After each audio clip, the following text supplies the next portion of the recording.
Hello বন্ধুরা, তোমরা সবাই কেমন আছো? আশা করছি সবাই ভালো আছো। আজ তোমাদের এমন একটি গল্প শোনাবো যে গল্পটি শোনার পর তোমাদের মাথা ঘুরে যাবে।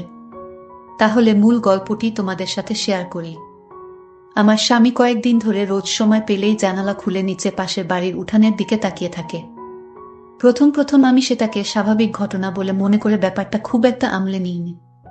কিন্তু সেটা যখন আমার চোখের সামনে ঘন ঘন হতে লাগলো, তখন আর নিজের কৌতূহল চেপে রাখতে পারলাম না।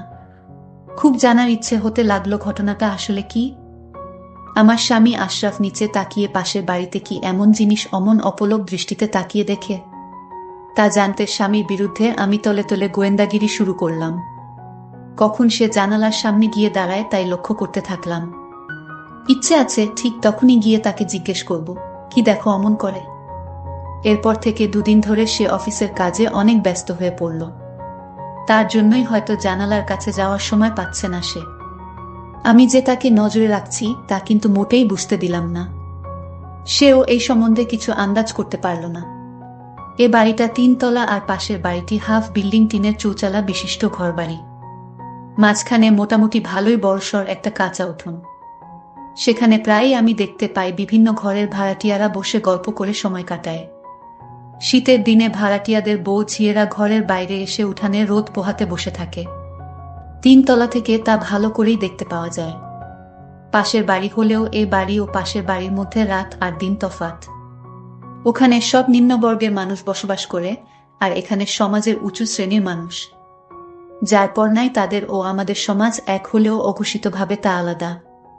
নয়তো এ বাড়ির সবাই পাশের বাড়ির মানুষদের এড়িয়ে চলতেই বেশি পছন্দ করে। এ বাড়ির মানুষ ও বাড়িতে যায় না বললেই চলে। কিন্তু ও বাড়ির অনেক ভাড়াটিয়া ঠেকাবে ঠেকায় এ বাড়িতে মাঝে মাঝে আসে। আর পাশের বাড়ির মালিক তিনি থাকেন ঢাকায়। তিনি অবশ্য এ বাড়ির মালিকের অনাত্মীয় হলেও আত্মীয়ের অধিক অধিকার রাখেন। সপ্তাহ খানেক পরে হঠাৎ করে একদিন আমার সামনে সুযোগ এসে গেল। আশরাফকে দেখলাম জানালার কাছে দাঁড়িয়ে আছে। সেই অবস্থায় তাকে দেখে কাছে গিয়ে জিজ্ঞেস করলাম, কি গো, তুমি নিচের দিকে তাকিয়ে প্রতিদিন কি দেখো? আমার স্বামী স্বাভাবিকভাবে বলে, কই কিছু না তো। আমি তার কথা বিশ্বাস করতে পারলাম না। পুরুষ মানুষের চোখ দুটি কিসের দিকে বেশি আকৃষ্ট হয় তা তো আর আমাকে কারো বলে দিতে হবে না। আমি তা ভালো করেই জানি। তাই স্বামীর সরল কথা আমি এত সহজে মেনে নিতে পারছি না। অবশ্য পাশের বাড়িতে অমন কেউ নেই যে আমাকে টেক্কা দিতে পারে।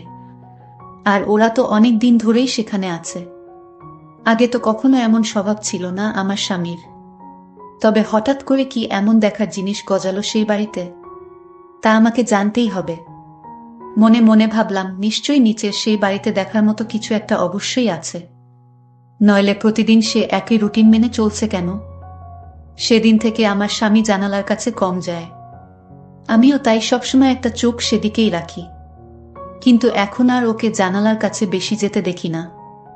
বুঝতে পারলাম বোকামি করে ফেলেছি। জিজ্ঞেস না করে পিছনে দাঁড়িয়ে উকি দিয়ে দেখলেই সব আমার কাছে পরিষ্কার হয়ে যেত। এখন আমার স্বামী নিশ্চয়ই সাবধান হয়ে গেছে। তাকে ধরা এখন কি আর আমার পক্ষে এত সহজ হবে? জানি সেই রকম কিছু হলে মোটেই সহজ হবে না। কিন্তু আমিও হাল ছাড়বার পাত্রী নই। বিয়ের পরে মা আমাকে পৈপি করে বলে দিয়েছেন, শোনো মা, পুরুষ মানুষকে কখনো চোখের আড়াল করতে নেই। তবে দেখবি কই না কই গিয়ে একটা না একটা অঘটন ঘটিয়ে ছাড়বে। মায়ের কথাটি কিন্তু আমি কখনো ভুলি না। এই পুরুষ মানুষগুলো বড়ই অদ্ভুত, কখন কি করে বসে তার কোনো গ্যারান্টি নেই। তাই আমিও ভালো মতো সাবধানে থাকি। স্বামীকে যথাসম্ভব চোখের দৃষ্টিতে বেঁধে রাখার চেষ্টা করি। একদিন আমার স্বামীকে বললাম, টুকিটাকি কিছু জিনিসপত্র কেনার দরকার, চল মার্কেটে যাই। আমার স্বামীর শরীর ভালো নয় বলে আমাকে একাই মার্কেটে যেতে হলো। তাই বাধ্য হয়ে তাকে ঘরে রেখে মার্কেটে গিয়ে এটা সেটা কিনে তাড়াতাড়ি ফিরে এসে দেখি ঘরের দরজা খোলা। আমিও আর ডাক না দিয়ে আস্তে আস্তে ঘরের ভিতর প্রবেশ করলাম। এদিক সেদিক খুঁজে তাকে সন্দেহ করা জায়গায় গিয়ে খুঁজে পেলাম। জানালার শিক ধরে পাশের বাড়ির দিকে অপলক দৃষ্টিতে তাকিয়ে আছে সে। আজ আর আগে সেই ভুল করলাম না। চুপিসারে তার পিছনে গিয়ে নিচে উকি দিয়ে দেখলাম দুজন দুজনের দিকে অপলক দৃষ্টিতে তাকিয়ে আছে। আরে পাশের বাড়ির উঠানের মাঝখানে দাঁড়িয়ে আছে। আমি আসার সাথে সাথেই সে পালিয়ে গেল। আর আমার স্বামী তার দিকেই অমনভাবে তাকিয়েছিল। বাহিরে কি ছিল, মানুষ না অন্য কিছু, তা আমি কখনোই দেখতে পারিনি। আর একটু আগে এলে হয়তো দেখতে পেতাম। আমি মনে মনে ভাবলাম কি ভুল করেছি, আর একটু আগে এলেই সব পরিষ্কার হয়ে যেত। কিন্তু আজ আর সেই সুযোগ হয়নি। হঠাৎ একটা দৃশ্য দেখে আমার মাথাটা চক্কর দিয়ে উঠল। আশরাফের গায়ে পড়ে যাচ্ছিলাম প্রায়, কিন্তু জানালার শিক ধরে নিজেকে সামলিয়ে নিলাম। তাই দেখে আশরাফ চমকে উঠে জিজ্ঞেস করে, তুমি কখন কোনো সময় এলে? দরজাকে খুলে দিল। আমি বললাম, তুমি কোনো কথা বলবে না আমার সাথে? নিচে তাকিয়ে দেখলাম নিচের উঠানে এখনো নির্লজ্জের মতো জানালা দিয়ে তুমি কি এমন দেখছো? তার চোখে মুখে ভয়ের ছাপ স্পষ্ট দেখতে পাচ্ছি আমি। ওদিকে তাকিয়ে চোখের জল ফেলে বললাম, জানি না তিনি শুনতে পেলেন কিনা, তবে আমার মুখ ও বলার ভাব দেখে নিশ্চয়ই বুঝতে পেরেছেন। আমি তাকে সন্দেহ করা শুরু করলাম। আমার মন থেকে কিছুতেই সন্দেহর ভারটা সরাতে পারছি না। সেখানে সন্দেহ ছাড়া কিছুই ছিল না আমার। আমার স্বামী আমাকে অনেক বোঝানোর চেষ্টা করলেন, কিন্তু আমি তার কোনো কথা শুনতে রাজি হলাম না। সেদিন থেকে 1 সপ্তাহ ধরে দুইজন 2 রুমে থাকি। স্বামীর সব কাজ নীরবে করে যায়, কিন্তু কথা বলতে মন চায় না। ভাবি আমার স্বামীর এমন স্বভাব, আমি কখনো স্বপ্নেও তা ভাবতে পারি না। আমি আমার স্বামীকে অনেক ভালোবাসি। সে মানুষটা মোটেও খারাপ নয়, হয়তো চোখের নেশায় পড়ে গিয়েছিল, কিন্তু জানালা দিয়ে আমি তো কিছুই দেখতে পেলাম না।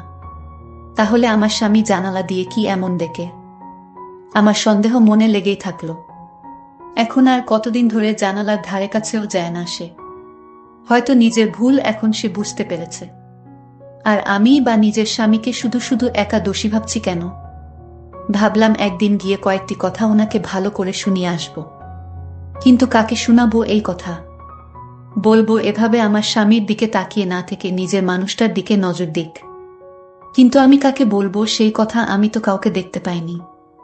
আমি যদি শিওর কাউকে দেখতে পারতাম তাহলে এই কথাগুলো সেই মানুষটাকে বলা যেত। কিন্তু আমি ভাবলাম ওই বাড়িতে মলিলারা আছে, তাদেরকে এই কথাগুলো বলে আসি। কিন্তু মনে মনে ভাবলাম একজনকে সরাসরি না থেকে তাকে শুধু সন্দেহ করা ঠিক না। আর আমি যে কথাগুলো বলতে ভাবছিলাম তাও তো বলা ঠিক হবে না, কারণ আমি তো কাউকে দেখতেই পাইনি। যদি কাউকে ধরা যেত তাহলে হয়তো কথাগুলোর আগেই বলতাম। যাই হোক, আমি আমার স্বামীর সাথে ঝগড়া করলাম, কিন্তু যেতুতুক সরাসরি কাউকে দেখতে পাইনি, সেহুতুক স্বামীর সাথে ঝগড়া করার কোনো মানে হয় না। আমি ভাবলাম যেদিন নিজ চোখে দেখতে পারবো সেদিন হবে বোঝাপড়া। আজ মনে মনে সিদ্ধান্ত নিলাম স্বামীর সাথে ঝগড়া মিটিয়ে ফেলব। তাই আয়নার সামনে দাঁড়িয়ে নিজেকে গুছিয়ে নিলাম। আশরাফ বসে বসে টিভি দেখছে। আমি তো তার সাথে কথা বলি না, তাই টিভিতে এটা সেটা দেখেই সে এখন সময় কাটায়। আর সকাল হলে তো অফিসে যাওয়ার ব্যস্ততা শুরু হয়ে যায়। নিজেকে আয়নার সামনে ভালো করে আরও একবার দেখে নিয়ে তারপর ড্রয়িং রুমের দিকে এগিয়ে গেলাম। ভাবছি হঠাৎ করে পিছন থেকে হাত দিয়ে তার চোখ দুটি ধরে চমকে দিব। ড্রয়িং রুমে টিভি চলছে, কিন্তু আশরাফ সেখানে নেই। সে জানালার কাছে গিয়ে দাঁড়িয়ে আছে। আমি তাকে সেখানেই পিছন থেকে চোখ বেঁধে তাকে চমকে দিয়ে বললাম, আর ঝগড়া নয়। কিন্তু হঠাৎই আশরাফ পকেট থেকে কিছু একটা বের করে জানালা দিয়ে নিচে ছুঁড়ে দিল। আমি তৎক্ষণাৎ জিজ্ঞেস করলাম, তুমি কি ছুঁড়ে দিলে? চিঠি, মানে প্রেমপত্র। আশরাফ আমার দিকে তাকিয়ে বলে, কিছু না। তবে হিমা, তোমার মাথাটা শীঘ্র নষ্ট হতে চলেছে। বাজে চিন্তা বাদ দাও। আমি তার কথা বিশ্বাস না করে কাছে গিয়ে নিচে তাকিয়ে কাউকে দেখতে পেলাম না। ভাবলাম আমার চোখের ভুল হবে হয়তো। আশরাফকে বললাম, আমি ঠিক করেছি আজ থেকে তোমার সাথে আর ঝগড়া করব না। তুমিও আমার মনে কষ্ট লাগে এমন কাজ করো না প্লিজ। আশরাফ হেসে বলে, ঠিক সিদ্ধান্ত নিয়েছ। আমি কখনোই এমন কাজ করব না কখনো, যাতে তুমি কষ্ট পাও। সেদিন আমরা অনেক জায়গায় ঘুরতে গেলাম, কিন্তু পরদিন জানালার কাছে একটা 1000 টাকার নোট পড়ে আছে দেখে তুলে নিলাম। বুঝতে পারলাম কালকে আশরাফ জানালা দিয়ে তবে টাকা ছুঁড়ে মেরেছে। তাড়াহুড়ো করে একটা হয়তো পড়ে গিয়েছিল। টাকাটা তুলে নিয়ে রেখে দিলাম। রাতে বাসায় ফিরে এলে 1000 টাকার নোটটি আশরাফের হাতে দিয়ে বললাম, সকালে পেলাম জানালার কাছে পড়েছিল। আশরাফ বলল, তুমি পেয়েছো, তোমার কাছেই রেখে দাও। আমি টাকাটা ওর হাতে তুলে দিয়ে বললাম, আমার এই মাসের হাত খরচের টাকা প্রায় সবই জমা হয়ে আছে। আশরাফ আর কিছু না বলে টাকা পকেটে ঢুকিয়ে নেয়। মাসখানেক ভালোই কাটলো আমাদের, কিন্তু হঠাৎই সবকিছু যেন তাসের ঘরের মতো ভেঙে পড়ল। আমি শুধু দেখে কষ্টে পেলাম, কিছু করতে পারলাম না। প্রতিদিনের মতো ঘরের টুকিটাকি জিনিসপত্র গুছাতে গুছাতে হঠাৎ সেই জানালার কাছে গিয়ে দাঁড়িয়ে পড়লাম। নিচের দিকে চোখের দৃষ্টিটা না চাইতেও চলে গেল। এমন দৃশ্য নিজের চোখে দেখতে হবে তা কল্পনাও করতে পারিনি আমি। আমার স্বামী একটা বয়স্ক মহিলার ঘরে প্রবেশ করছে এবং তাকে কিছু টাকা পয়সা দিয়ে চলে আসছে। কেউ দেখার আগেই আমি জানালা থেকে মুখটা সরিয়ে নিলাম। আমি ভাবলাম, আমার স্বামী তো কিছু হয় না, এই মহিলার তাহলে আমার স্বামী তাকে টাকা দিল কেন? আমি কিছুই বুঝতে পারছি না। আজকে এই দৃশ্য দেখতে পেয়েও আমার মাথা চক্কর দিয়ে উঠল না। এর কারণ হলো ওই মহিলাটিকে আমার জানা নেই। আমার স্বামীকে জিজ্ঞেস করলাম, আশরাফ, তুমি তো বলেছিলে তোমার মনে কথা আমার কাছে বলবে। বিয়ের আগে তুমি আমায় কথা দিয়েছিলে তুমি আমার সাথে তোমার সকল কথা শেয়ার করবে। তাহলে আজ জানতে চাই, এই মহিলাটিকে যার দিকে তুমি তাকিয়ে থাকো সে তোমার কি হয়? আমি আমার স্ত্রীকে বললাম, আমার প্রতি তোমার বিশ্বাস আছে, যদি থাকে তাহলে এই প্রশ্ন আমাকে আর দ্বিতীয়বার করবে না। কেন করব না? আমাকে তোমার বলতেই হবে উনি কে, ওনার সাথে তোমার কিসের সম্পর্ক? এই কথা বলার সাথে সাথেই আমার স্বামী আমাকে একটি জোরে চড় মারে। আমি চোখের পানি ধরে রাখতে পারিনি, আমি কান্না করতে লাগলাম। আমার স্বামী তখন বলল, আমার চোখের আড়াল হয়ে কান্না করো। যে স্ত্রী তার স্বামীকে বিশ্বাস করে না তার প্রতি আমার কোনো দায়িত্ব নেই, তার দুঃখ বুঝার দরকারও আমার। আমার স্ত্রী তখন বলল, এই সংসারে আমি আর থাকতে চাই না। খুব স্বাভাবিকভাবেই নিচে নেমে এলাম। তারপর পাশের বাড়ির ভিতরে প্রবেশ করে সেই ঘরের সামনে এসে দাঁড়ালাম। নিজেকে একটু সামলিয়ে নিয়ে দরজা ধাক্কা দিলাম, দরজাটা খোলাই ছিল। দেখতে পেলাম আমার স্বামী কতগুলো টাকা সেই মহিলার হাতে দিয়ে বলছে, এই টাকাগুলো রাখো, শেষ হলো আমাকে জানিও, আমি তোমার জন্য আবার টাকা নিয়ে আসব। তোমার ওষুধ যা লাগে কিনে নিও। আমার মাথায় একটা কথাই সারাক্ষণ ঘুরপাক কাটছে, সেই মহিলাকে আমার স্বামী টাকা দেয় কেন? তার সাথে কিসের সম্পর্ক? আমার মনকে আমি কিছুতেই বুঝাতে পারছি না। আমার মনের সন্দেহ লাগলো, তাহলে কি ওই মহিলার সাথে? না, আমি কিছুই ভাবতে পারছি। আমি আর এই সংসারে থাকবো না। আমি আমার বাবার বাড়ি চলে এলাম। কিন্তু আমার বাবা জিজ্ঞাসা করলো, কিরে মা, তুই হঠাৎ চলে এলি যে? আমি বললাম, বাবা, আমি আর আমার স্বামীর বাসায় যাব না। আমি আমার স্বামীকে ভুলে যেতে চাই। বাবা আমায় বলল, কি হয়েছে মা, আমায় বলো দেখি সমাধান করা যায় কিনা। কিন্তু আমি বললাম, তোমার জামাইয়ের কথা মুখে আর উচ্চারণ করবে না। ওকে আমি আর দেখতে চাই না। ও আমাকে মিথ্যা কথা বলে আমাকে বিয়ে করেছে। আমার সাথে ভালোভাবে কথা বলে না। আমি কোনো কথা জিজ্ঞেস করলে কোনো উত্তর দেয় না। বাবা বলল, মা, আমার মনে হয় তোর কোথাও ভুল হচ্ছে, কারণ আমার জামাইবাবু এমন হওয়ার কথা না। আমি যতটুকু জেনেছি, তোরে ভালোবেসে বিয়ে করার কারণে তার বাবা তোর স্বামীকে তেজ করেছিল, কারণ তোর শ্বশুরে আগে থেকেই বউ ঠিক করে রেখেছিল। কিন্তু সে কথা তোর স্বামী মেনে নেয় না। সে তার বাবার কথার অবাধ্য হয়ে তোকেই বিয়ে করেছিল, আর সকল সম্পত্তি থেকে বঞ্চিত হয়েছে। আর সে অন্য কাউকে ভালোবাসতে পারে সেটা আমার বিশ্বাস হয় না রে মা। আমি বলি কি, তুই তোর স্বামীর কাছে ফিরে যা, তোর মঙ্গল হবে। হঠাৎ আমার স্বামী আমার বাড়িতে এসে পড়ল। আমি বললাম, তুমি এখানে আসছো কেন? আমার কাছে আর কি চাও? তোমার তো ওই মহিলাই আছে দেখাশোনা করার জন্য। আমার স্বামী রাগান্বিত হয়ে আবার আমাকে জুড়ে একটা চড় মারে। আমার স্বামী তখন কান্না করে বলতে লাগলো, আমার সাথে আসো, আজ দেখাবো ওই মহিলার সাথে আমার কিসের সম্পর্ক। কেন জানালা দিয়ে আমি ওই মহিলাকে দেখতাম, আর মাঝে মাঝে ঘরে গিয়ে টাকা দিয়ে আসতাম। সেই মহিলা আজ লাশ হয়ে পড়ে আছে। চলো আমার সাথে। আমার স্বামীর কথায় আমার স্বামীর সাথে চলে আসলাম। এসে দেখি সাদা কাপড় পরা অবস্থায় মহিলাটি কাঠিয়ায় শুয়ে আছে। আমার স্বামী চিৎকার করে বলল, আমি যে মহিলাটিকে জানালা দিয়ে দেখতাম, আমি যার ঘরে গিয়ে মাঝে মাঝে টাকা দিয়ে আসতাম। তুমি ভেবেছ ওই মহিলার সাথে আমার কিসের সম্পর্ক? আমাকে তোমার সবসময় সন্দেহ হতো। যে মহিলাটির দিকে আমি চেয়ে থাকতাম সে হলো আমার জনম দুঃখিনী মা, আমার গর্ভধারিণী মা।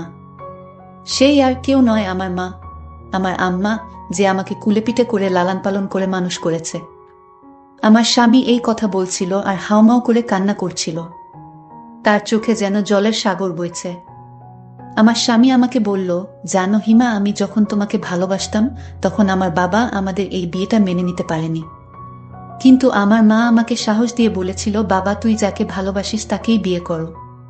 আমি আমার মাকে বললাম, মা তুমি দোয়া করো। এইদিকে আমার বাবা আমাকে তেজ করেছে। শুধু তোমার জন্য আমি সবকিছু ছেড়ে শহরে আসি। আমার কাছে মনে হয়েছিল সম্পদের চেয়ে আমার কাছে তুমি অনেক দামি, কারণ আমি তোমায় ছাড়া বাঁচব না। আর তাই আমি তোমাকে বাবার অবাধ্য হয়ে বিয়ে করেছি। আমি যখন বাড়ি থেকে বের হয়ে আসি তখন আমার মা আমাকে দেখার জন্য ছটপট করত।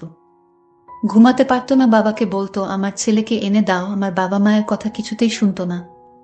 আমার মা একদিন বলল, আমি আমার ছেলের কাছে চলে যাব।